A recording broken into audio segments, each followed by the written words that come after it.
DJ. 안녕하세요, 전국의 구독자 여러분. 부디 한정희입니다. 네, 안녕하세요. 저는 홍선입니다. 한 주 동안 잘 지내셨나요? 부디, 네. 비가 왔잖아요. 한 차례. 좀 가을비 치고 많이 오더니 확실히 날씨가 좀 달라졌죠. 네, 이제 완전히 쌀쌀해서 긴팔. 그러니까. 다음 주부터 긴팔 입어야 될 것 같아요. 아직은 반팔이는데, 근데 여기 달라진 게 있다면 에어컨을 안 틀었어요, 오늘. 그래도 덥지 않을 정도로 이제 완연한 정말 가을이 됐는데, 가을 하면 또 얼마 안 있으면 전 울긋불긋 노랗고 빨갛고 단풍 될 거 너무 기대돼요.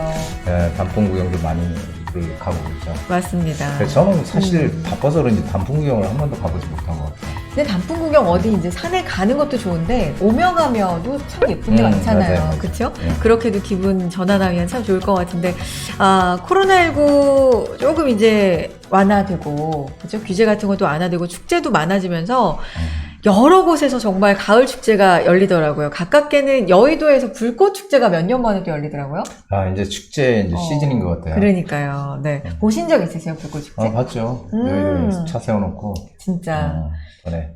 저는 그 군중 속에서 딱 한 번 본 적이 있는데 정말 너무 예쁜데 사람이 또 너무 많으니까 어쨌든 다 추억입니다. 좋아요. 또 축제 하면은 가수 빼놓을 수 없잖아요. 노래와 잔치, 축제, 파티는 빼놓을 수가 없는데 오늘 그런 의미에서 또 부디의 노래로 출발해 보겠습니다. 이 가을 어떤 노래 또 소개시켜 주실까요? 네, 짐 크로스의 Time in a Bottle이라는 곡인데요. 병 속에 시간을 담을 수 있다면 하는 노래인데 네.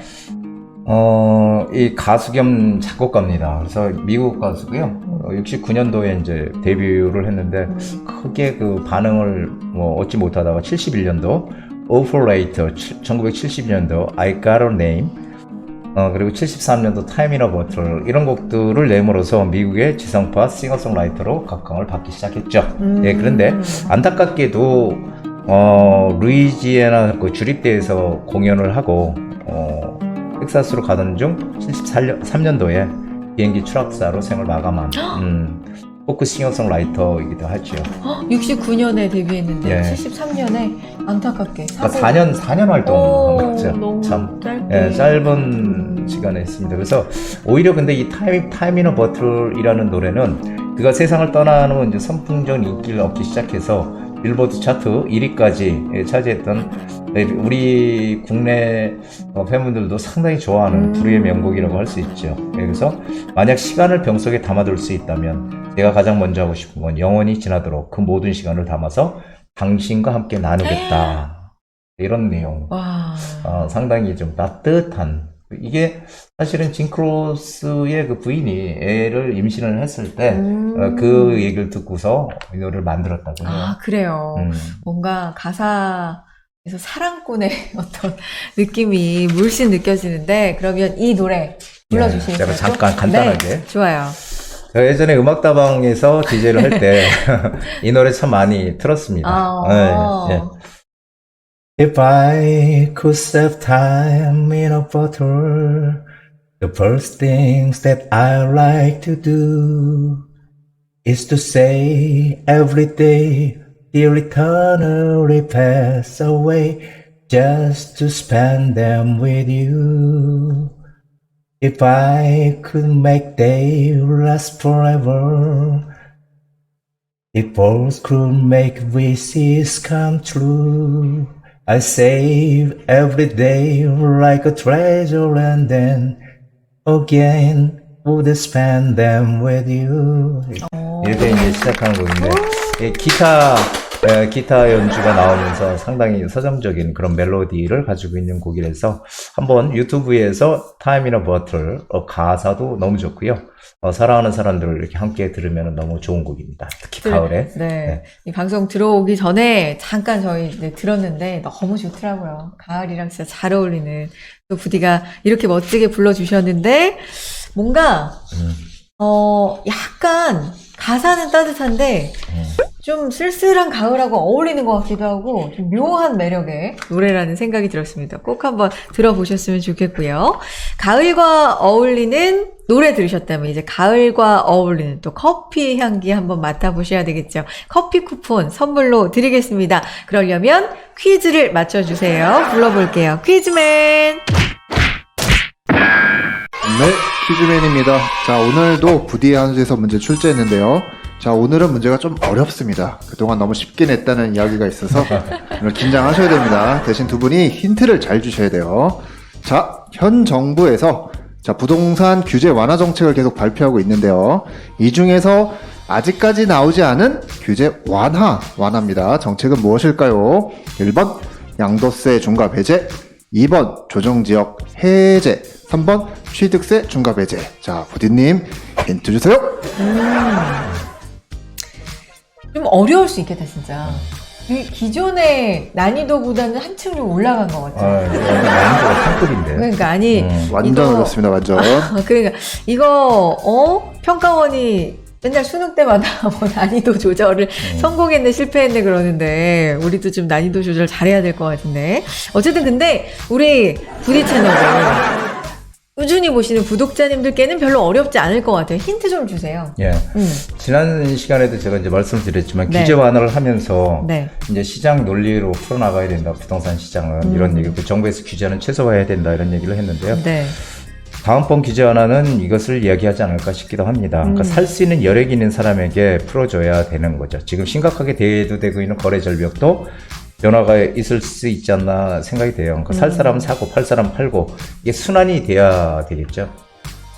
이게 어려운가요? 그럼 살 사람은 사고 팔 사람은 팔아야 팔고. 된다. 그러면은 그럼 사고 팔 때 뭔가 매기는 그렇죠. 뭔가 봐요. 그렇죠? 그러면 일단 하나는 빠지네요. 그죠? 양도세 아니면 취득세가 될 텐데 조금만 더 힌트를 주신다면? 힌트를 어떤 걸 난이도가 좀 드리겠나? 있으니까. 지금 이게 이번 제가 그 방송에 보면은 네. 연말 되면은 지난 방송 논문 해답이 있습니다. 연말 되면은 이것은 풀릴 것이다. 네. 완화시켜 줄 거다 이런 얘기를 드렸어요. 그래서 아마 지난번 방송을 잠깐 보시면은 요 시간대에 요 내용을 보시면은 거기에 해답이 나와 있습니다. 좋아요. 기억이 정확히 납니다. 거의 뭐 정답을 알려드린 거나 다름이 없습니다. 지난 방송 한 번만 클릭해 보셔도 이 답이 있습니다. 일단 뭐 1번 아니면 3번으로 네 답은 드렸고 양도세냐 취득세냐 뭘 중과 배제하는 정책일 거냐 쪽으로 답을 맞춰주시면 되겠습니다. 아마 많이들 이제 짐작하셨을 것 같고요.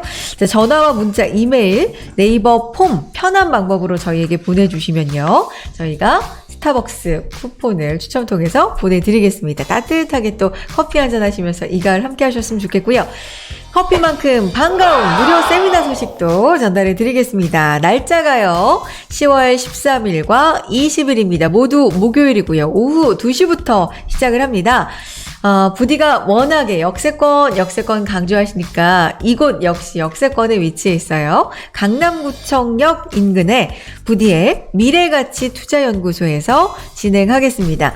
주제가 지금 서둘러야 하는 재개발 진행 중인 핵심 투자처인데 진행 중이다라는 건 어떤 상태라는 거예요, 부디? 지금 이제 뭔가 움직이고 있다는 거죠. 그러니까 아무것도 없던 지역이 동의서를 걷거나 아니면은 거기가 뭐 모아타운이든 뭔가 이렇게 지정이 됐거나 이런 지역들이죠. 그러니까 초기에 뭔가 시작하려고 하는 지역들을 우리가 어떻게 선점에 들어가느냐가 가장 중요합니다. 그리고 특히 재개발 시장이 지금의 하나의 대세라고 하지만 재개발은 타이밍이 정말 중요하거든요. 네. 그러니까 어느 타이밍에 내가 빨리 들어갈 수 있느냐가 중요해서 그렇죠. 지금이 상당히 시급한 시점이다. 남들이 움츠리고 있을 때 이때 우리한테 기회가 온다는 거를 꼭 알아두셨으면 좋겠습니다.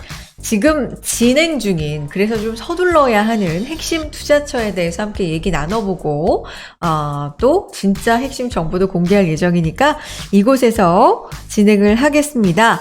신청 빨리 해주세요. 모든 분들 다 모시면 좋겠지만 장소도 그렇고 그렇죠. 좀 더 안전하게 진행하기 위해서 저희가 선착순으로 모집하고 있으니까요. 서둘러서 신청해 주시기 바랍니다. 역시나 전화, 문자, 이메일, 댓글에 네이버 폼 어떤 거든 좋습니다. 여러분이 편한 방법으로 신청해 주시고요. 나는 이 시간에 꼭 참석하고 싶은데 시간이 안 맞는다. 그래서 너무 안타깝다. 이런 분들 위해서 또 개별 상담도 도와드리니까 역시나 편한 방법으로 개별 상담 신청해 주시기 바랍니다. 부디의 부동산 뉴스 바로 보기로 이어가 보겠습니다. 네이버 폼을 통해서 상담을 남기는 방법을 말씀해 드리도록 하겠습니다. 자, 먼저 부동산 DJ 채널에 들어가신 다음에요. 자, 아무 영상이나 다 여시면 되는데 이렇게 영상을 클릭하신 다음에 밑에 보시면은 더보기란이 있죠. 댓글에 더보기란을 누르신 다음에 여기 아래 보시면 편리한 네이버 폼 글문의라는 데가 있습니다.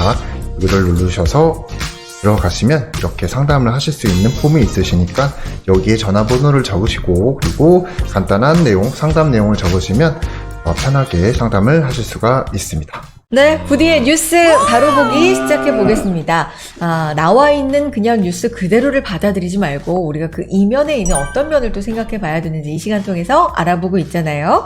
자, 오늘은 어떤 뉴스를 살펴볼지 주요 뉴스들 한번 보도록 하겠습니다. 오늘도 5가지가 이렇게 나와 있는데요. 첫 번째, 재건축 부담금 평균 절반으로 낮춘다. 초과이익 1억 이하 면제 기사가 나와 있고요. 또 두 번째, 부동산 세제 뜯어 고쳤던 문정부, 종착지는 집값 폭등. 세 번째, 버티다 보면 볕들날 오겠지, 집값 하락에도 늘어난 다주택 비율. 네 번째, 원화 쌀 때 한국 부동산 사자, 외국인 올해 5조 원 매입. 환율이 요즘 또 문제니까 이런 기사도 나와 있군요. 다섯 번째, 재건축 사업도 추가 이주비 대여 가능. 사업 탄력 기대. 자, 5가지 뉴스 재건축 얘기가 좀 많이 눈에 띄는데 어떤 뉴스를 바로 볼까요, 부디? 네, 여기 보면은 부동산 세제 뜯어고친 문정부 종착지는 집값 폭등. 이 기사가 아주 되게 재밌는 것 같아요. 뭐 버티다 보면 볕들날 오겠지. 그래서 오늘은 네. 이게 가장 최근의 이슈가 이건 것 같아요. 지금 재건축. 보면은 재건축 부담금. 네. 이게 제초안이라고 하죠. 재건축 초과이익 환수. 네. 을 평균 뭐 절반으로 낮춘다. 요 기사를 한번 보도록 하죠. 네. 요 얘기를 좀 자세하게 보도록 하겠습니다. 일단 초과이익 1억 이하 면제인데 요게 내용을 간단히 보면 부담금 적용 구간이 뭐 2천만 원 단위, 7천만 원 단위. 근데 요거보다 더 중요한 게 이제 기준이 3천만 원이었는데 1억까지. 그렇죠? 이건 좀 상당히 큰 것 같기도 하고, 또 평가 개시 시점도 추진위 구성이라서 조합 설립일로 늦춰지는 방안, 또 10년 보유한 1세대 1주택자는 부담금 50% 추가 감면, 요게 주된 내용 맞죠? 예. 네. 근데 여기서 우리가 이제 핵심적으로 간단하게 이제 생각해 보면 네. 됩니다. 지금 이 부담금을 낮춘다는 의미가 우리가 재건축을 할 때 이익이 과도하다. 그래서 이익을 갖다가 이제 회수를 하겠다. 환수를. 네. 정부에서. 자, 그래서 그 재건축 부담금, 재건축에 대한 이익, 그걸 갖다가, 본래 3천만 원까지만 인정을 해줬었어요. 네. 3천만 원이 넘어가는 것부터 이제 환수를 하겠다. 이렇게 했는데, 그걸 지금 1억까지 늘리겠다는 거니까 한 7천만 원을 늘리겠다는 거죠. 그래서 사실은 이것은 그렇게 크게 별로 와서 닿지 않는데, 근데 이 기준일이, 이 기준 시점이 추진위원회거든요. 추진위원회 설립, 이 기준 시점이에요. 추진위원회. 근데 이게 지금 조합 설립까지 늦추겠다는 거거든요. 이건 좀 상당합니까? 이게 상당히 큰 것 같아요. 그래서 조합 설립까지 늦추면은 추진위가 구성이 되고 나서 조합 설립까지 가려면 한 2, 3년 걸리거든요. 뭐 더 걸릴 수도 있지만 2, 3년 걸리게 되면은 그 시간 동안 가격이 많이 오를 거 아니에요. 사실은 추진위 단계면은 너무 앞에 있다 보니까 안전진단이 뭐 통과가 되면 바로 추진위 구성해서 이제 진행을 하니까 뭐 들어갈 수 있는 어디 이제 투자 대상으로 들어갈 수 있는 그런 기회가 없지만 이 안전진단 이 기준일이 조합 설립까지 늦춰지게 되면은 시간이 많이 남잖아요. 그러니까 우리가 이제 들어갈 수 있는 그런 시점이 더 늘어나는 거죠. 그래서 상당히 완화되는 그런 지금 이 법을 바꾸겠다 완화해서 이렇게 지금 정부에서 얘기를 하고 있는 거죠. 그러니까 뭐 여러 가지가 지금 물론 완화 쪽이지만 무엇보다도 그 개시 시점, 평가 개시 시점이 늦춰지는 거. 예, 추진위원회 네. 이쪽에서 네. 추진위원회 구성 쪽에서 네. 지금 이게 조합 설립으로 한 단계 이쪽으로 오는 거거든요. 조합 설립 시점이 이렇게 이쪽에서 추진위원회에서 준공 때까지 해서 이 조합 설립에서 준공으로 가니까 이만큼 늦춰진 거죠. 그러니까 그만큼 늦춰진 만큼 한 단계지만 되게 한참 걸린다는 거잖아요. 그렇죠. 그 75% 동의를 또 거둬야 되고 네. 그러니까 상당히 시간이 좀 많이 필요한 거죠. 그러니까 상당히 재건축을 뭔가 추진하는 그런 단지에서는 상당히 그 호재다 이렇게 보여지긴 합니다만 그러나 우리는 사실 재건축 초과이익 환수제가 이게 뭐 계속 생겼다가 또 실제로 어떤 과세가 잘 되지도 않고 이렇게 좀 안 되고 있는 이유가 여러 가지가 있는데 저는 이 재건축 초과이익 환수 제도는 사실은 없어져야 된다고 저는 생각하는 사람 중에 하나입니다. 네. 상당히 좀 부작용이 뭔가 뭐 모순이 많다는 거죠. 혹시 아세요? 모순에 대해서? 이 초과이익 환수. 그냥 일단은 뭐 제가 세세하게 모르지만 무엇보다 어떤 것보다 재건축에는 좀 규제가 많다라는 느낌은 좀 들거든요. 근데 이제 가장 문제가 되는 게 네. 이거예요. 그래서 이게 헌법재판소까지 가고 막 이러고 지금 있는데 이게 사실은 우리가 세금을 내는 거는 그 내가 어떤 이익이 실현이 됐을 때 세금을 내는 거거든요. 네. 그런데 이 초과이익 환수 제도라는 거는 미실현 이익에 대해서 세금을 내라는 거예요. 그러니까 내가 뭘 팔아서 이익이 났을 때는 뭐 세금을 내지만 팔지도 않고 가만히 있는데도 내라는 거야. 이 발생 안 했는데. 그러니까 뭐 5억이 올라서 기분은 상당히 좋은데 안 팔았잖아요. 안 팔지도 그죠? 않았어. 근데 거기 세금을 내래. 그러니까 이게 근데 만약에 세금을 냈어요. 네. 냈어요. 한 3억을 냈다고 쳐. 한 뭐 4억을 냈다고 쳐요. 근데 이게 몇 년 있다 갑자기 시장이 안 좋아가지고 한 4억이 떨어졌네. 그렇다고 정부에서 물어주질 않잖아. 그렇죠. 예, 이게 그러니까 집값이 떨어진다고 돈을 돌려주지도 않는 거고, 그러니까 이 미실현 이익에 대한 과세라서 이게 조금 문제가 되는 것 같고요. 제가 생각하는 거는 이제 초과이익 두 번째는 초과이익 환수금이라는 것은 이게 이제 지금 현재는 추진이 어느 단계고 이제 조합 설립으로 만약에 바뀐다 네. 이렇게 되면은 조합 설립까지 시간이 많이 필요할 거 아니에요. 그러면은 안전진단 되기 전에 들어가서 몇 년을 거주하다가 조합 설립이 되기 전까지 그러면 조합 설립이 되고 하면 이익이 많이 났을 거 아니에요. 이제 본격적으로 추진을 하는 거니까. 그러면은 뭐 5억이 이익이 났어. 그래서 팔아서 양도소득세를 냈어요. 근데 그 집을 산 사람, 네. 그 집을 산 사람이 나중에 이제 등기까지 소유권이 받았어. 이제 등기까지 준공이 되고 네. 새 집 주인이 됐네. 그렇죠. 그러면은 이 사람은 근데도 그때나 지금이나 가격이 안 올랐어. 예를 들어서. 네.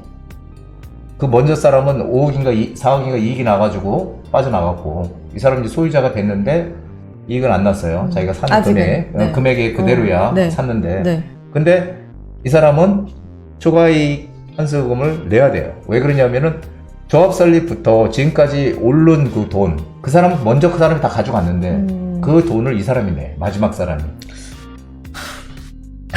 그러니까 중간에 이익을 낸 사람은 안 내는 거야. 이 소유한 아파트를 최종적으로 소유한 사람만 이 초과이익 환수금을 내야 되는 거죠. 그러니까 상당히 불합리하지 않습니까? 이게? 뭔가 좀 어쨌든 이게 말이 되나? 이런 생각이 들긴 드네요, 진짜. 좀 상식적으로 좀 안 맞는 것 같죠?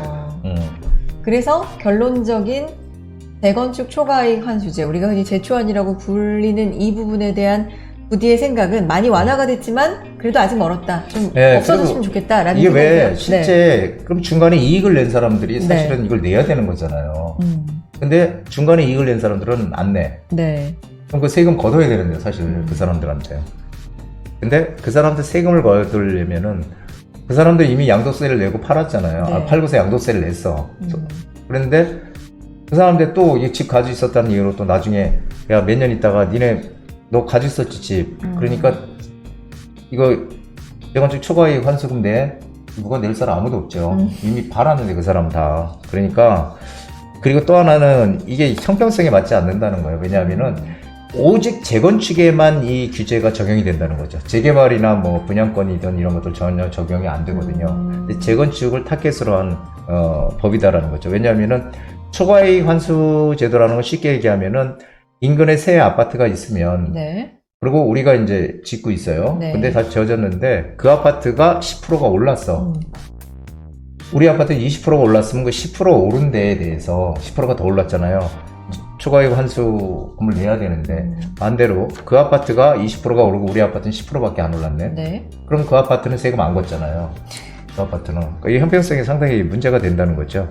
그리고 그래서 이 내 손에 들어오지 않는 이 미실현 이익에 대해서 자꾸 세금을 내라 그러고 하는 거는 이거는 상당히, 그리고 또 하나는 남의 이익까지, 남이 중간에 팔고 나간 이익까지 이 최종적으로 소유한 사람이 내야 된다는 거는 상당히 문제가 있는 법이죠. 그래서 이거는 진짜 뭐 제가 생각하는 여태까지 대표적인, 이 부동산의 대표적인 아주 그냥 악성 규제식이다, 이렇게 저는 보고 있습니다. 그래서 반드시 없어져야 될 법이다라고 보여져요.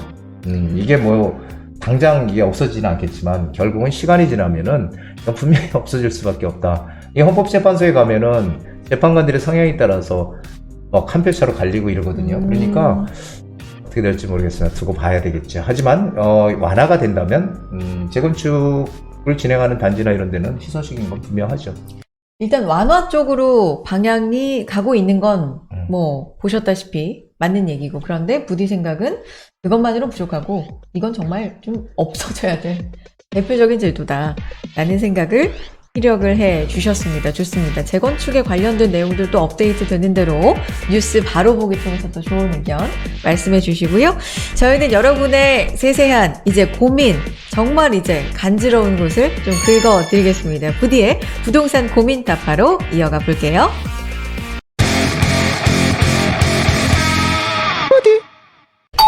네, 부디의 부동산 고민 타파 바로 시작해 보겠습니다. 첫 번째 구독자님 만나보겠습니다. 네, 안녕하세요. 네, 안녕하세요. 구독자님, 저희 지금부터 상담 도와드릴 텐데 어떤 점 궁금하신지 들어볼게요. 네, 저 상황심리동, 청동구 상황심리동 그 텐질 2 구역 2 아파트 그 정책이 좀 궁금합니다. 아, 이거 갖고 계세요? 네, 거기 매매 시기도 좀 궁금합니다. 지금 보유하고 계신다고요? 예. 네, 보유하고 계신데 뭐 매도할 시기 이런 거 궁금하시다고요? 예. 네, 지금, 근데 네, 말씀해 주세요. 네. 지금 은행 금리가 이게 지금 폭발적으로 계속 올라가고 있는 상황. 네. 이제 매도를 좀 작년 재작년에 좀 못했어요. 네. 그래서 지금 매도를 해야 하는 시기를 좀 몰라서. 그러시구나. 네, 그게 좀 궁금합니다. 예. 알겠습니다. 뭐 앞에서 정책적인 측면도 언급해 주셨는데 그러니까 이런 거 말씀하시는 것 같아요. 매도를 작년, 재작년에 하고 싶었는데 좀 머뭇거리다 놓치신 것 같고, 근데 지금 보면은 금리도 막 오르고 부동산 시장도 뭐 그렇게 썩 좋지 않다고 많이들 그러는데 이거 매도 언제 할까 뭐 이런 점 전반적으로 궁금하신 거죠? 네. 네, 알겠습니다. 부디님이 지금 지도 보고 계시는데 자세하게 상담 도와드릴게요. 네. 네. 예, 안녕하세요. 안녕하세요. 네, 안녕하세요. 예, 지금 여기 언제 구입하셨어요? 언제 사셨어요? 2014년이요. 2014년. 2014년이면은 입주하는 시점이네요. 그쵸? 예. 예, 지금 여기는 왕십리 뉴타운이잖아요. 네. 예, 뉴타운이고, 뭐, 상황심리역에서도 가깝고, 뭐, 네. 신당역에서도 그렇게 또 멀지 않고, 주변에 뭐 지하철들 줄줄이 있고요. 왕십리역은 조금 네. 멀리는 있지만, 왕십리역도 지금 뭐 아시다시피, 동북선도 들어오고, GTX도 들어오고, 주변은, 이게 왕십리가 서울시 도시 기본계획의 그 부도심이거든요. 이 네. 부도심으로 돼 있어 도심의 역할을 대신하는 부도심으로 돼 있어서 사실 이쪽에 예전에 가봤던 분들하고 지금 가본 분들하고 이쪽 왕십 뉴타운 여기 엄청나게 바뀌었다는 거 아마 가보신 분들은 어마어마하게 느끼실 곳이에요. 그래서 여기는 뭐 네. 1000세대가 넘는 단지고 대단지고요. 지금 가격은 조금 빠져 있죠. 당연히.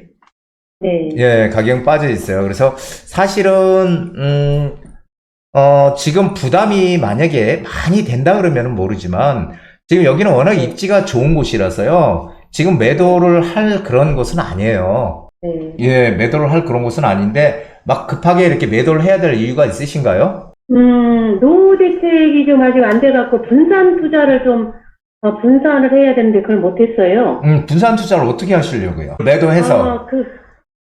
이제 그걸 실거주 할 것도 좀 하나 하고, 예. 나머지는 좀 차익형도 좀 하나 정도는 하고, 그리고 이제 자식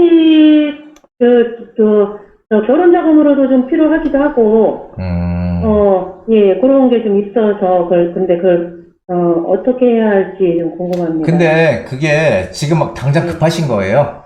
당장 급하지는 않습니다. 예, 그렇다면은 좀 더 가지고 계세요. 왜 그러냐면은, 네. 제가 이제 항상 말씀드리는 게 이런 거거든요. 내가 만약에 집이 한 채가 있고, 그리고 이걸 만약에 지금 이 아파트를 투자 목적으로 가지고 있다. 이렇다면은 내가 집이 있고 일단 투자 목적으로 가지고 있잖아요. 그렇다고 네. 하더라도 어떤 걸 가지고 있더라도 지금 매도하면 안 돼요. 왜 그러냐면은 지금 제가 이제 판단하는 부동산 시장에 대해서 잠깐 말씀을 드리면은, 제가 제 유튜브를 계속 보시면은 아마 이해가 되실 텐데, 보셨으면은, 지금 우리가 이렇게 부동산 시장이 계속 지금 거래 절벽으로 몰리고 있는 가장 큰 원인은 대외적인 요인과 대내적인 요인 두 가지가 있다고 했는데, 그 중에서 큰 게 대외적인 요인이에요. 그래서 대외적인 요인은 다들 아시다시피 미국이 금리를 갖다가 파격적으로 막 올린다는 거죠, 지금. 왜냐하면은 물가가 너무 지금 높기 때문에 미국의 적정 물가 2%라고 하는데 지금 물가가 막 9%대에서 8.5%막 이렇게 가니까 물가를 잡기 위해서 지금 금리를 무차별적으로 올리고 있어서 거기에 발맞춰서 우리도 같이 금리를 올릴 수밖에 없는 이런 입장으로 처해 있는데, 근데 이제 얼마 안 남았어요, 사실. 왜 그러냐면 11월 달이 되면은 미국이 중간선거에 들어가거든요. 네. 선거가 있어요. 그래서 선거 네. 때까지는 강하게 밀어붙이지만 선거가 네. 지나면은 다시 경제를 살리기 위해서 금리의 인상을 멈출 거예요. 그렇게 예. 되면 우리도 금리 인상을 멈출 거예요. 그래서 네. 이것이 11월 달이 저는 이제 기점이 될 거라고 보여지거든요. 네. 그러면은 지금 급히 서두를 필요는 없고, 제가 꼭 말씀드리고 싶은 것은 지금 시장이 서울도 양극화가 심하다. 그래서 어떤 지역은 가격들이 많이 떨어져, 영끌이라고 해서 그 젊은 분들이 투자했던 지역들은 가격이 많이 빠지고, 또 상대적으로 강남권도 지금 많이 빠지더라. 하지만 지금 시장은 네. 점점 더 양극화가 될 거예요. 그 양극화가 되지만 여기 이런 그 왕십리 뉴타운이라든지 이런 중심축에 속해 있는 그런 지역들은 절대 어느 시점이 지나면 지금은 전체적인 그런 분위기, 심리 상태 이런 것들이 좀 문제일 거고 문제일 뿐이지 실제로 가격이 지금 하락하는 그런 시점은 절대 아니거든요.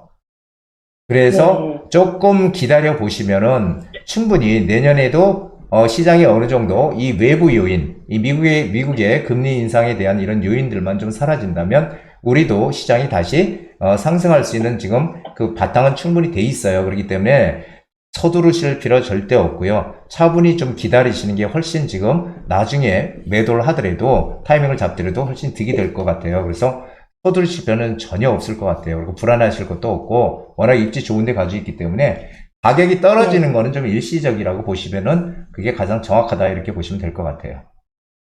그러면 사야 되는 시기는 언제쯤 될까요? 일단 내년 한 3월 그때 3, 4월 요때를 한번 잘 판단을 해 보시고요.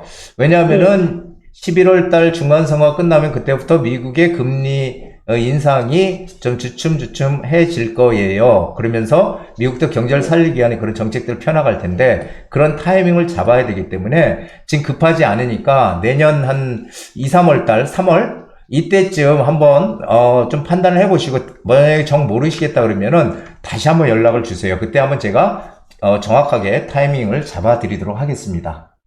네, 양극화가 어떻게 이해를 하면 되죠? 그러니까 입지가 좋은 데들은 일시적으로 떨어질 수는 있어도 그런 지역들은 계속 네. 살아남을 거고요. 다시 회복을 하면서 그 지역들이 중심이 돼서 가격이 상승하는 쪽으로 갈 것 같고요. 그리고 네. 가격이 싼 외곽 지역들, 그래서 우리 그 20대, 30대들이 투자금이 작게 들어간다는 이유로 많이들 투자했거든요. 그런 지역들이 네. 문제가 생길 것 같아요. 그래서 네. 이런 지역은 충분히 지금 뭐 상승할 수 있는 여력이 시장이 꺾이는 시장이 아니기 때문에 충분히 더 가지고 있어도 훨씬 더 좋은, 더 높은 가격에 매도를 할 수 있다라고 좀 보여져요. 그러니까 조금 내년 초까지 시장 상황을 보면서 기다리시면 될 것 같아요. 네. 네, 감사합니다. 예, 고맙습니다. 네, 고맙습니다. 또 궁금하신 네. 점 있으시면 언제든지 연락 주시고요. 이렇게 상담 도와드릴게요. 네, 고맙습니다. 수고하세요. 네. 네. 앞서서 말씀 들어보니까 노후 준비도 안 됐고요. 어디에도 돈을 써야 되고요. 다 이해가 돼요. 그죠? 다 이해가 돼서 이제 파시려고 하는 마음은 이해가 되지만 부디 말씀은 너무 급하지 않다면 지금은 좀 상황을 지켜보는 게 좋을 것 같다. 입지도 좋고 그런 말씀이셨고요. 또 언제든지 궁금하신 점 연락 주시기 바랍니다. 자, 오늘은 또 문자 사연이 2개나 와 있어요. 그래가지고 한 개 먼저 읽어보고 또 해결 도와드리겠습니다. 안녕하세요. 부동산 DJ를 구독해서 잘 보고 있는 시청자입니다. 예전에 한국경제TV에 나오셔서 잘 보고 있었는데 유튜브에서 보니 또 다르게 보이시네요. 다름이 아니라 제가 서울 성북구 장위동 쪽에 관심이 있어서요. 매번 투자할까 말까 그렇게 망설이다가 못했는데 최근에 여유 자금이 늘어나서 장기적인 목적으로 한 채 매수하려고 합니다. 장위동에서 어느 쪽이 투자 가치가 높을지 설명 부탁드립니다. 그러니까 장위동에 투자 생각이 있으신데 장위동도 어쨌든 구체적으로 어디가 좋느냐 이게 있잖아요. 그 부분을 지금 요청하셨거든요. 어떨까요? 지금 보면은 네. 장위동이 지금 이렇게 돼 있는데요. 여기가 이제 장위 뉴타운이라는 데요. 소위 뉴타운, 그 유명한 장위 뉴타운 15개 구역으로 지정이 돼 있다가 상당 부분 해제가 됐다. 지금 또 해제된 지역들도 다시 다 움직이고 있죠. 제 말대로.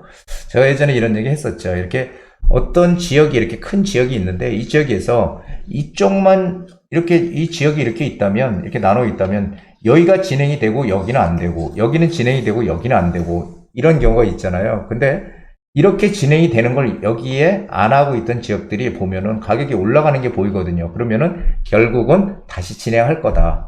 이런 얘기를 많이 드렸었어요. 그래서 재개발에서 해제된 지역을 눈여겨봐라라는 얘기를 많이 했는데 오늘도 똑같은 얘기를 한번 좀 드릴까 해요.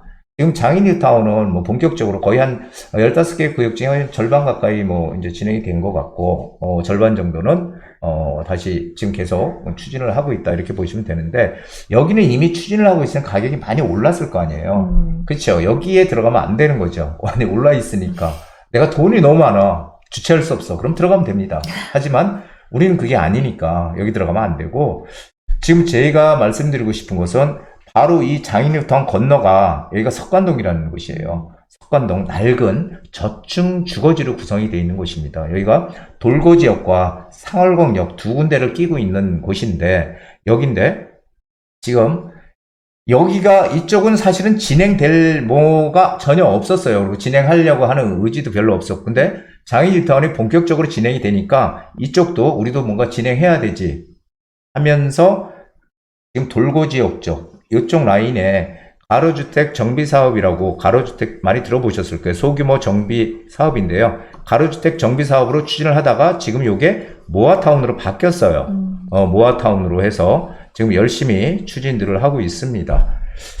그리고 이쪽 라인에는 이제 일반 재개발도 진행을 하고 있고 그렇습니다. 근데 항상 역하고 좀 가까운 쪽에 붙어야 된다 제가 이런 얘기를 많이 드렸는데 이 상월공역이나 돌고지역이나 사실 이쪽 라인은 지금 모아타운을 추진하고 있지만 그래서 가격도 일단 올랐겠죠 당연히. 하지만 제가 생각하는 투자라는 것은 일단 내 금액을 최소화해서 개발 가능성이 큰 곳에 들어가야 되는데 지금 현재 상태에서 이 상월공역 쪽에 요 동네가 있거든요. 여기가 낡은 저층 주거지의 역세권이에요. 역세권. 제가 누누이 강조했지만 역세권의 지금 가장 큰 게 역세권 개발이라는 거죠. 역세권 개발은 용적률을 높이 주기 때문에 사업성이 뛰어나다. 그렇죠? 사업성이 뛰어나요. 그리고 추가 부담금이 작게 들어가겠죠. 당연히 용적률이 높으니까. 자, 그래서 이쪽 라인이 지금은 아직까지 움직이지 않고 있지만 여기는 움직이지 않고 있지만 이쪽도 저층 주거지 개발, 역세권 저층 주거지 개발의 조건에 아주 딱 맞는 곳이에요. 그래서 여기도 내년쯤 되면은 여기도 이쪽도 어떤 개발한다는 얘기가 분명히 나올 것이다. 바로 역하고 이 전 지역이 500m를 벗어나지 않아요. 그러니까 전부 다 역세권이라고 보시면 됩니다. 그래서 역세권 개발을 충분히 할 수 있는 지역이라서 이렇게 낡은 저층 주거지 이런 쪽으로 방향을 바꿔서 들어가시는 게 좋다. 그 역세권에 붙어 있으니까 교통도 당연히 좋을 거고요. 그래서 이쪽으로 좀 금액으로 이쪽으로 좀 투자처를 좀 보시는 게 좋을 것 같다. 이쪽은 어떠냐? 모아타운 진행하고 있는, 여기도 들어가도 됩니다. 하지만 여기는 이미 진행을 하고 있기 때문에 그 진행되는 게 가격이 어느 정도 반영이 됐겠죠.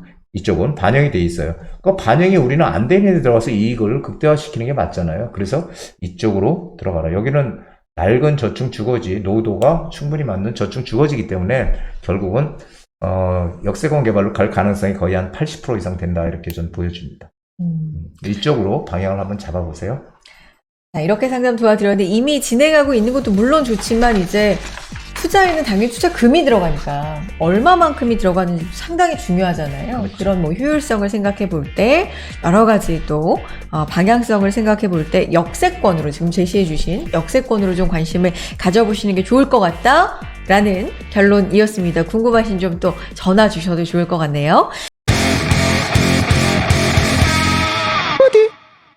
다음 문자도 소개해 드리겠습니다.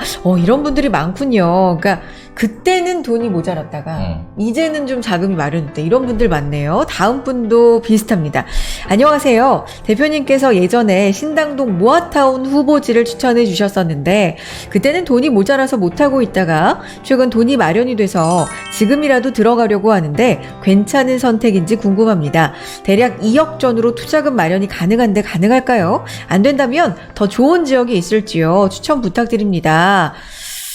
부디 근데 저는 이런 게 좋은 것 같아요. 그러니까 물론 부동산 투자를 시기가 참 중요하니까 언제 하는지도 너무 중요하지만 자기가 목표가 있으면 그때 비록 못하더라도 자금을 진짜 열심히 또 모으실 거 아니에요. 그렇죠. 그렇죠? 그런 게 또 재테크의 시작이 아닐까 생각이 드는데 어쨌든 이분들 열심히 모으셔서 지금 드디어 투자금이 마련이 되신 거예요. 이 지역 어떻습니까? 저는 뭐 들어갈 수 있으면 무조건 들어가야 된다고 말씀을 드리고 싶어요.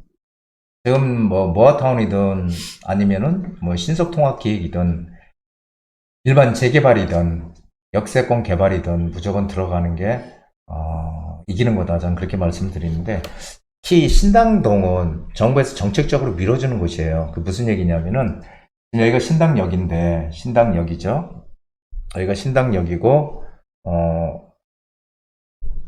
여기가 신당역이고요. 그리고 청구역, 신당, 청구, 약수역, 밑에는 약수역입니다. 이쪽은 약수역. 이 세 역에 원래 역세권 개발하겠다는 계획도 옛날에 있었다가 없어졌거든요. 근데 지금 이 신당동 자체가 서울 중구라고 해서 중구의 한복판에 있지만 전부 다 아파트보다 이쪽 지금 라인이 전부 다 낡은 동네예요. 이쪽이 전부 낡은 동네, 낡은 동네. 그래서 여기가 지금 이쪽이 지금 모아타운을 추진하는 곳이고요. 신당역 바로 앞쪽부터 해서 여기 5개 구역으로 돼 있고, 이쪽 라인으로는 이제 신당 19역이라 그래서 너무 입지 좋은 곳입니다. 여기는 뭐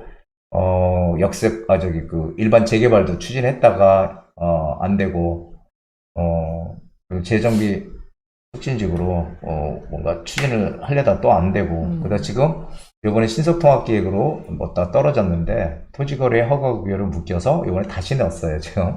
그래서 전체적으로 이 청구역 밑쪽으로는 또 여기 9구역 재개발하고 있고 재개발 진행하고 있고요. 전체적으로 다 지금 개발이 되는 곳들이에요. 되는데 여기는 정부에서 정책적으로 미는 곳이라는 거죠. 중요한 거는. 그래서 보통 모아타운은 두 가지의 방식이 있습니다. 하나는 주민들이 먼저 우리 모아타운 하겠습니다, 모아타운으로 지정해 주세요 하는 방식이 있고요. 또 하나는 시에서 미리 지정해 버리는 방식이 있어요. 근데 여기는 지금 제가 얘기한 이 모아타운 여기는 시에서 미리 지정을 했어요. 근데 처음에는 모아타운으로 지정을 한 게 아니고 공공주도 재개발로 공공주도 재개발로 지정을 했다가 이것이 다시 풀려서 모아타운으로 진행을 하는 것이에요. 그래서 여기는 지금 신축이 못 들어옵니다. 네, 신축이 들어올 수가 없어요. 왜냐면 기준일이 제가 알기로는 작년 2월 20일 건축 허가, 2월 20일까지 전에 건축 허가가 난 것들만 아파트를 받을 수 있는 기준일이 되거든요. 그래서 여기에 들어가서 살 수만 있다면, 구할 수만 있다면 무조건 들어가는 게 다 해답입니다. 여기도 그래서 지금 뭐 기본 계획을 만들고 있는 지금 단계고요. 상당히 여기 제가 또 하나 말씀드리고 싶은 거는 모아타운을 진행하는 곳들 중에서 이 신당동 지금 여기만큼 사업성이 뛰어난 데가 없다는 거예요. 사업성이 상당히 뛰어난 곳입니다. 그래서 여기에 뭐 물건만 구할 수 있다면 얼마든지 들어가도 좋다라고 저는 말씀드리고 싶고요. 이쪽에 신축 빌라가 있다면 신축 빌라를 먼저 사세요. 왜냐하면 투자금이 더 작게 들어가니까. 신축 빌라는 전세나 이런 것들이 높으니까 내가 실제로 들어가는 전세 끼고 사면 들어가는 투자금이 작거든요. 근데 구축은 이게 엘리베이터 없고 주차장이 없으니까 전세금이 낮아요. 그러다 보니까 실제로 들어가는 투자금이 더 많이 들어가거든요. 근데 이쪽은 제가 뭐라 그랬어요? 신축이 들어올 수 없다고 했죠. 예, 그래서 그 전에 1월 20일 전에 건축 허가가 난 신축이라면 무조건 사도 여기는 무조건 이길 수 있는 안전한 투자처다 이렇게 설명을 드리고 싶습니다. 지금이라도 돈이 마련이 됐다면 더 이상 망설이지 마시고 이쪽으로 한번 가서 알아보시는 게 좋습니다. 네. 일단 지역적으로는 참 좋은 지역이다. 근데 그 중에서도 또 어디를 봐야 조금 더 이기는 투자를 할 수 있는지까지 구체적으로 제시해 주셨으니까 한번 잘 알아보시고 또 더 궁금한 점 있으시면 직접 전화를 주시거나 상담 신청을 해 주셔도 좋을 것 같습니다. 자, 전화, 문자, 이메일, 네이버 폼 통해서 여러분 상담 신청 언제든지 하실 수 있으니까요. 고민 있으시면 주저하지 마시고 신청해 주시기 바랍니다. 자, 이렇게 부디의 부동산 고민 타파 진행해 드렸고요. 이제 부디의 또 부동산 시장에서의 노하우를 아낌없이 방출해 드리는 시간입니다. 부디의 한 수로 이어가 보겠습니다.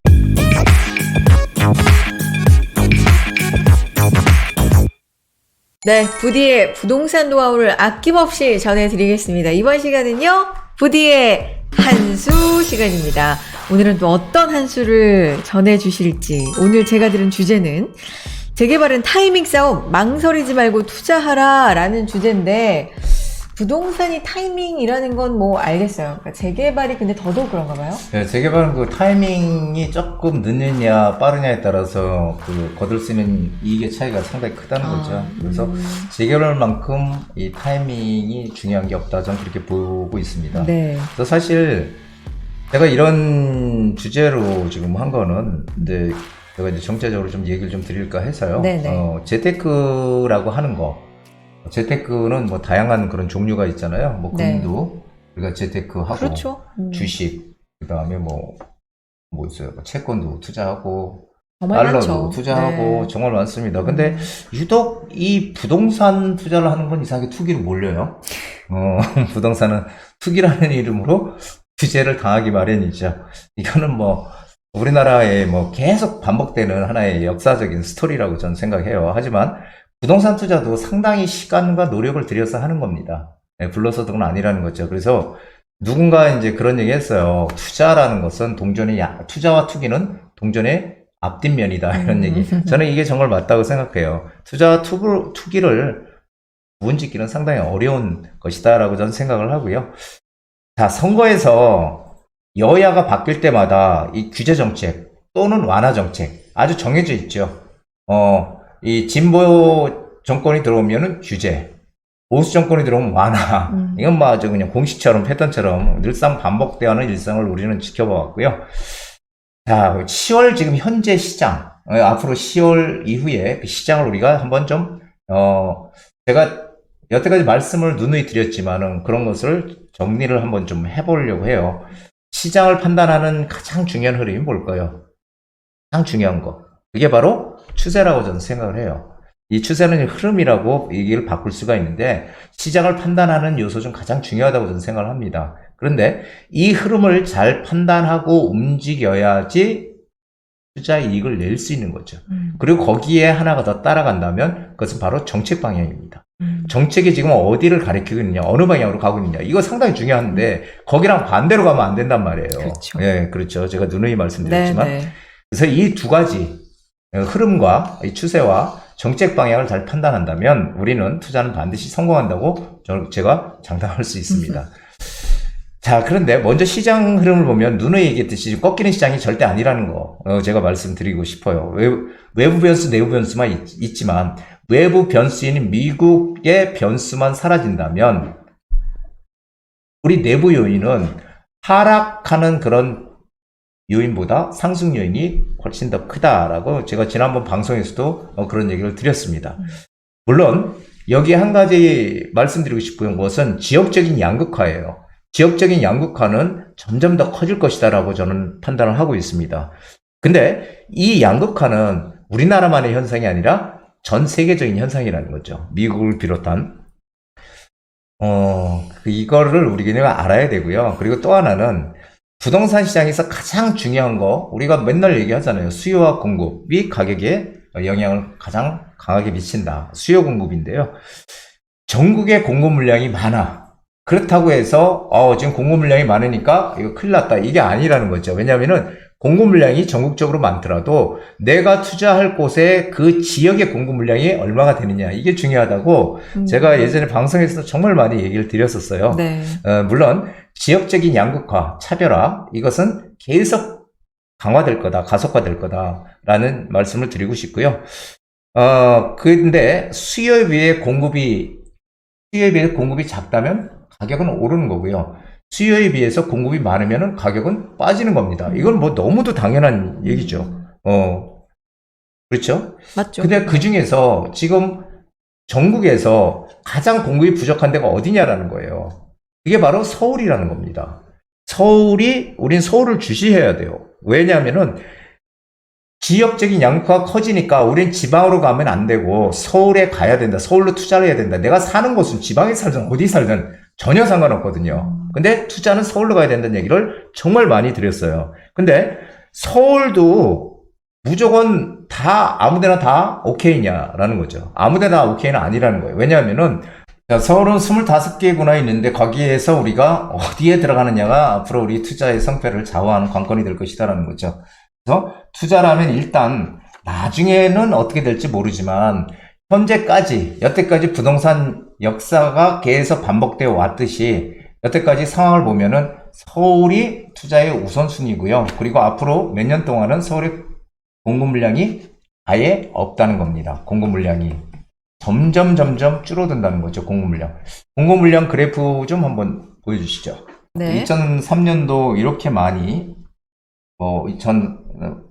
2004년도도 이렇게 가다가 지금 2019년도에 평균보다 42,000가구 평균보다 늘었다가 지금 점점 줄어들기 시작하죠. 2021년, 2022년, 2023년, 그렇죠? 2024년, 2025년.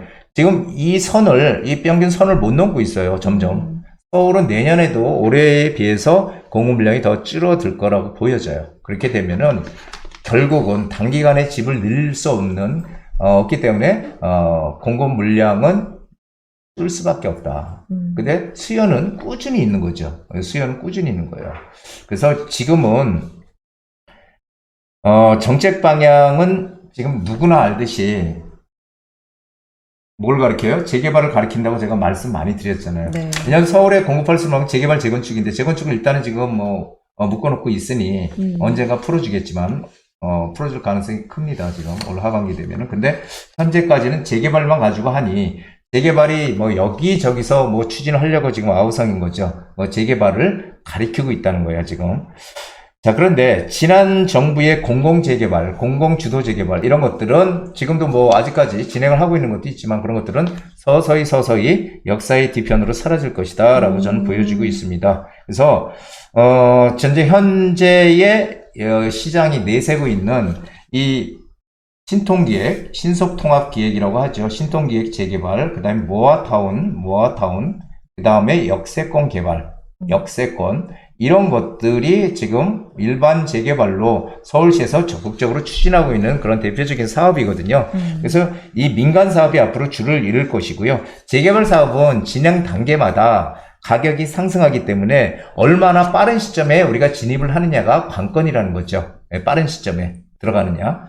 자, 그리고 또 하나는 주민들이 빨리 동의를 할 수 있는 지역.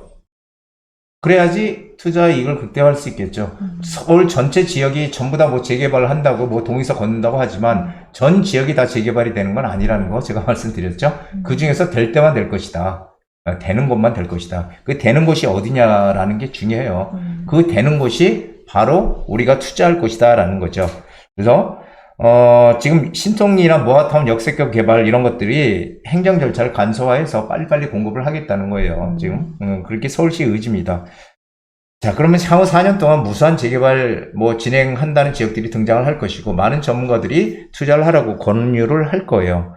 근데 말씀드렸듯이 한마디로 다 되지 않는다라는 거죠. 네. 네, 그래서 동의서 걷는다는 얘기는 여기저기 들리겠지만 그 중에 일부만 재개발이 진행될 뿐이고 나머지는 언제 될지 상당히 미정이다. 그런 것들은 우리가 예측할 수 없다는 거죠. 그래서 재개발을 추진한다고 하더라도 어느 곳에 들어가느냐가 중요하다는 거예요. 어느 곳.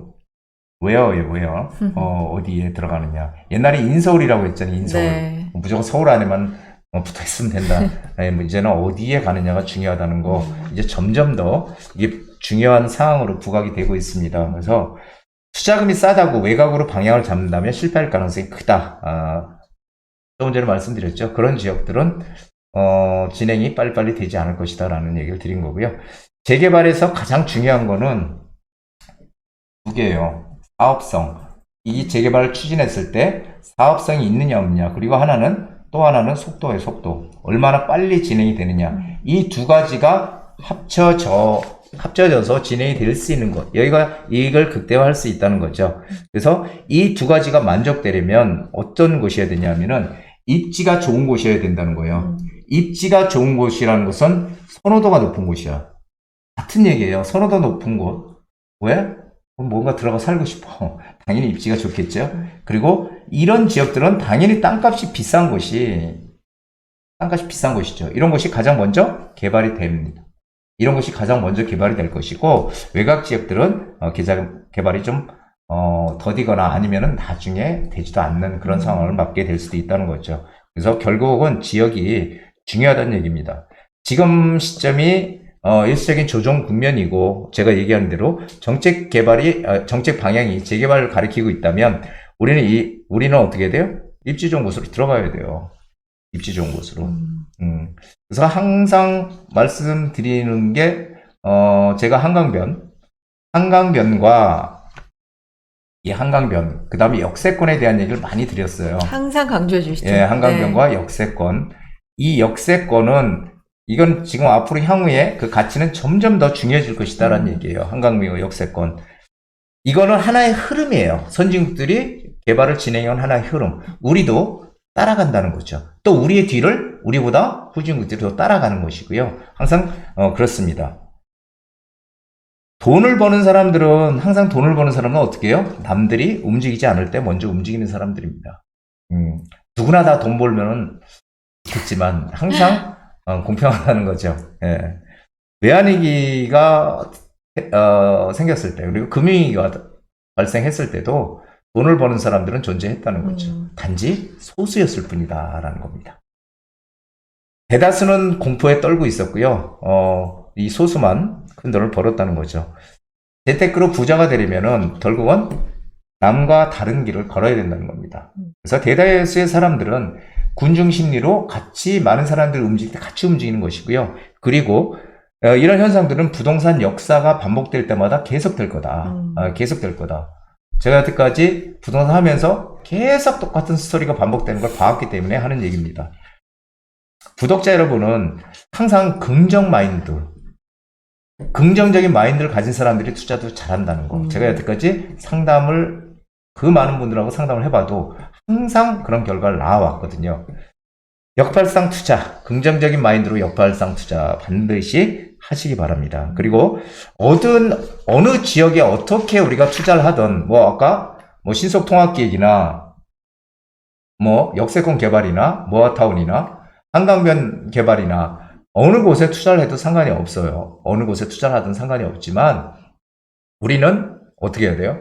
뭔가 좀 더 빨리 갈 수 있는, 어느 방식으로 가느냐에 따라서, 어느 타이밍에 들어가느냐에 따라서 이익이 차이가 많이 난다는 거예요. 그러면은 그런 것들을 잘 살펴서 들어가야 된다라는 얘기를 드리고 싶습니다. 그러니까 어떤 물건에 또 투자하느냐 에 따라서 또 나중에 추가 부담금을 많이 내느냐, 아니면 안 내고 들어가느냐, 작게 내느냐가 또 달려있다는 거죠.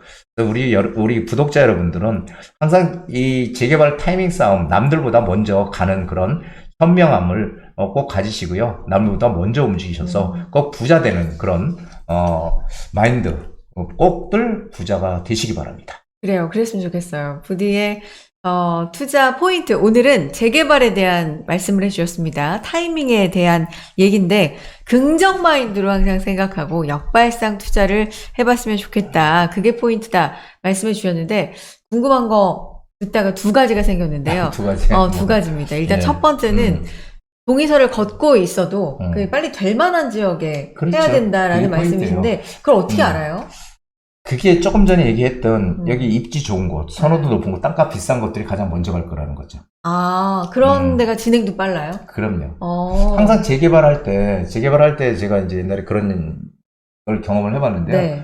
이제 뭐 부천이라든지 경기도 그 지역에 5층짜리 저층 아파트가 있는데 네. 오래됐어요. 네. 되게. 저기 그러고 보니까 대지 지분도 너무 커. 저기 하나 사놓으면은 저기는 나중에 재건축 분명히 될 텐데 재건축되면 엄청나게 이익을 많이 볼 수 있겠네. 네. 라고 생각을 한 적이 있는데 그 지역이 아직도 그러고 있어. 한 20년 됐어. 안 되는 거예요. 왜 그러냐면은 땅값이 비싸야 일반 분양을 할 때 분양가를 높게 받을 수 있거든요. 근데 땅값이 싸게 되면 분양가를 높일 수가 없어요. 그래서 항상 돈 있는 지역들, 선호도 높은 지역, 이런 땅값 비싼 지역들 먼저 개발이 되는 겁니다. 왜냐하면 주민들이 동의도 빨리빨리 해주고 빨리 진행이 되는 거죠. 그렇군요.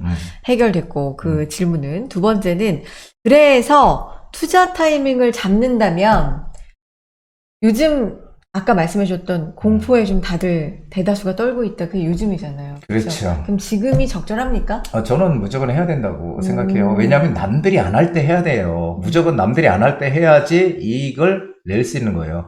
그거 멀리 갈 것도 없잖아요. 작년 이맘때 1년 전에 투자했던 분하고 자양동에 1년 전에 투자했던 분 지금하고는 어마어마한 차이거든요. 네. 가격대가 거의 더블 이상이 올랐으니까 1년 만에. 그게 재개발이거든요. 네. 그래서 그런 것을 잘 생각을 하셔서 가격이 싸다는 이유로 외곽으로 가지 마시고 조금 더 비싸더라도 안전하고 뭔가 빨리 진행될 수 있는 중심 지역 쪽으로 가야 되는 거. 이것이 오늘의 가장 키포인트다. 이렇게 말씀드릴 수 있겠습니다. 알겠습니다. 우리 구독자님들 잘 들으셨죠? 타이밍이 진짜 중요한데 전략이 필요합니다. 잘 참고하셔서 훌륭한 투자 하시길 바라겠고 또 궁금하신 점은 언제든지 문의 주시기 바랍니다. 마지막으로 정리해 주시죠. 한 말씀. 재개발은 타이밍 싸움이라고 제가 말씀을 많이 드리고요. 재개발로 저는 시작을 했거든요. 그래서 재개발에 대해서 누구보다 잘 압니다. 재개발은 이론하고 현실하고 많이 틀려요. 그래서 이론적인 거 가지고 전문가가 될 수 없고요. 실제로 현장에서 사고 팔고 또 이익도 보고 손해도 봐봐야 되는 거예요. 그래야지 비로소 이게 이렇게 되네. 이론하고 실제하고는 틀리는구나라고 알 수가 있게 되는 거거든요. 그래서 여러분들도 너무 이론적인 데 얽매이지 마시고 재개발에 유튜브든 아니면 전문가들 강의를 많이 들으셔서 거기서 신뢰가 갈 수 있는 전문가들하고 상담을 하셔서 판단만 내가 쓴다면 물건을 찾아준다든지 뭔가 투자처를 알아봐 주는 거는 그 전문가들이 충분히 할 수 있는 역할이거든요. 그러니까 그렇게 해서 뭔가 좋은 투자들 하셨으면 하는 게 제 바람입니다. 재개발은 타이밍 싸움이다라는 주제로 오늘 부디의 한수 좋은 말씀 도와주셨고요. 세미나 안내해 드리겠습니다. 날짜는 10월 13일, 10월 20일 모두 목요일이고 시간은 오후 2시부터 시작이 됩니다. 강남구청역 역세권에 있습니다. 미래가치투자연구소에서 진행하겠고요. 오늘 부디의 한수 내용과도 결이 좀 같습니다. 연결이 되는 주제인데 재개발 발표를 코앞에 둔 빨리 잡아야 할 핵심 투자처, 지금 서둘러야 하는 재개발 진행 중인 핵심 투자처 알아보겠습니다. 부디와 이 연구소의 여러 전문가들께서 함께 해주시는, 직접 강의해 주시죠? 네, 그렇습니다. 제 강의 들었던 분들도 많고, 여태까지. 그래서 도움이 또 되셨다는 분들도 많고요. 그래서 어쨌든 오시면은 아마, 부동산이 이렇구나라고 확실한 어떤 신념을 가질 수 있을 정도로 제가 열심히 강의를 해드리고요. 그리고 또 투자처까지 알려주는 그런 귀중한 시간들 준비하겠습니다. 여기 구체적인 내용들 많이 알려주실 예정이니까 신청해 주시기 바랍니다. 전화, 문자, 이메일, 그리고 네이버, 폼 통해서 신청하실 수가 있어요. 나는 시간이 안 된다. 너무 듣고 싶은데 이런 분들 개별 상담 가능하니까 주저하지 마시고 또 편하게 신청해 주시기 바랍니다. 참여 인원에 좀 제한이 있어요. 그러니까 좀 미리미리 빠르게 선착순이니까 미리 예약을 해보시고 참석해 보셨으면 좋겠습니다. 지금까지 부디의 한수였습니다. 자, 오늘부터 연휴가 드디어 시작이 됩니다. 가족들과 같이 여행을 떠나시는 분들 상당히 많을 것 같은데요. 안전운전 항상 잊지 않으시겠죠? 좋은 추억 많이 담아오시는 그런 하루가 되시길 바라겠습니다. 맞습니다. 너무나 아름다운 계절이니까 또 연휴를 맞아서 어디 멀리 가시는 분 즐겁게 안전하게 다녀오시고, 나는 멀리 못 간다, 좀 아쉽다 그러면 우리 부동산 얘기 오늘 했으니까, 그쵸? 근데 난 부동산 관심이 너무 있다 그러면 임장이라 그러죠, 우리. 그쵸? 관심 있는 지역에 한번 돌아보시면서 산책해 보시는 것도 저는 추천하고 그것도 싶네요. 좋은 방법이에요. 그러니까요. 네. 아름다운 가을날 건강하고 안전하게 보내시고요. 저희는 다음 주 이 시간에 인사드리겠습니다. 여러분, 행복한 부자 되세요.